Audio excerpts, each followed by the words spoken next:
Hey everybody, so today we're starting our London series, and I'm starting with somebody really special, and that's Jamie from the City of London Distillery, which is the only distillery in the City of London. I am so delighted that they gave me the opportunity to come in and talk a bit about what's so special about this place. And yeah, so how did it start? Was it a dream of yours and then took off from there? Well, actually it wasn't my idea to put it down here. It was my partner Jonathan.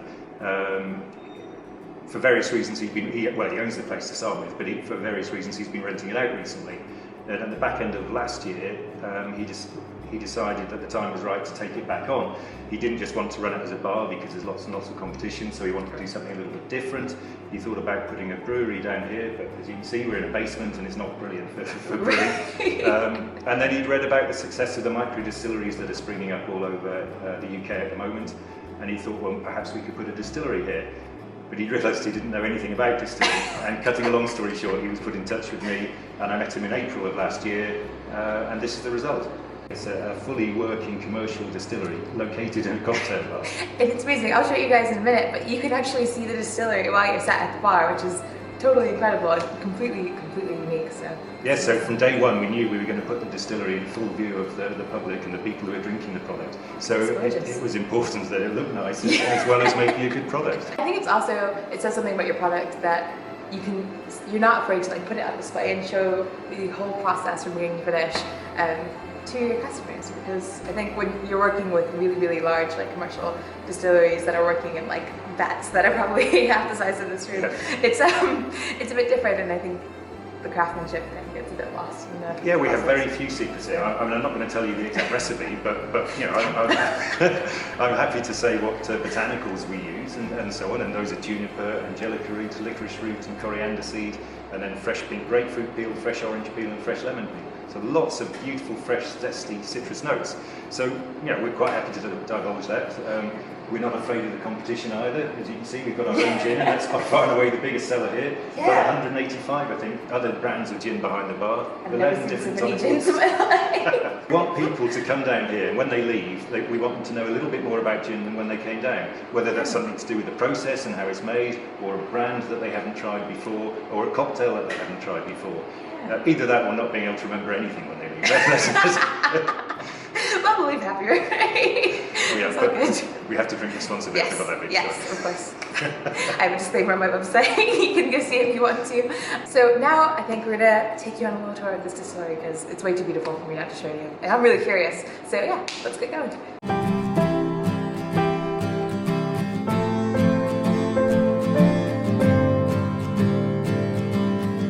Welcome to the distillery. Everything we do here is based around these two pot stills. Each of them is 140 litres. And in this one, we've got this little side column with it as well. And in this system, we redistill the base alcohol that we use. Effectively, two things happen here. The first thing is that the alcohol gets an awful lot of copper contact, particularly when it's in its vapour form in the column here. All the gubbins you can see inside the column is made out of copper as well. And traditionally copper was used because it's got really good heat transfer properties and it's quite malleable, so you can get it into these weird shapes. Yeah. But we also, yes, obviously. We also know now that the copper acts as a catalyst to certain reactions and helps remove some of the impurities from the alcohol. And these impurities make the alcohol a little bit harsh. So by removing them, the alcohol becomes a bit smoother. It's a lot of time and energy and therefore money. Yeah, I can imagine. Yeah, but it just makes a tiny little difference, but it means our gin is very smooth. When we come to distill it a second time, over on the other side, and turn it into gin, the batch size is just over 200 bottles, about 210 bottles. So that means our product is always going to be at the premium end of the price range, because every bottle has to carry 1/200ths of the day's overheads of the business.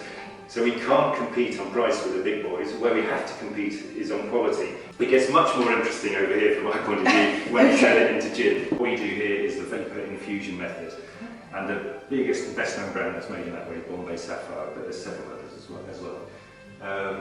And what that means is we have a separate botanicals chamber, which is this little unit here. This is where we put the botanicals that go to flavour the gin. It's kind of like a big tea bag. Yeah, exactly. So it's called vapour infusion because the botanicals never come into contact with liquid, just with the vapour. So we boil up the alcohol that we've distilled over on this side.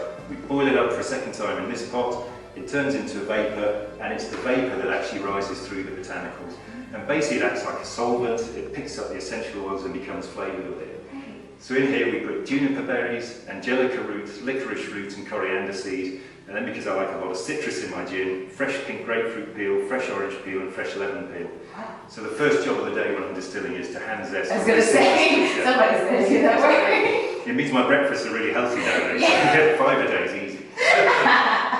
So this gives us a nice light clean crisp gin, which is what we wanted, but also I knew that I wanted to use fresh citrus peel in the product. Now fresh citrus is quite difficult to handle in a pot if you boil it up. I think I really did it, wouldn't it? Yeah, and you end up making marmalade, and it's quite difficult to handle.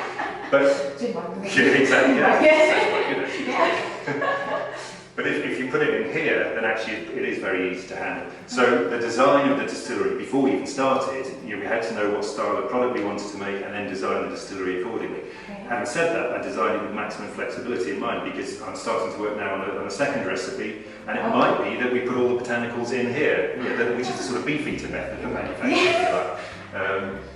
So I designed it with flexibility. I can do either this way, or if I really wanted to, I could spread it and put some of the botanicals in here and some in the pot. I don't know anybody else that does that. Yeah, that'd be clever.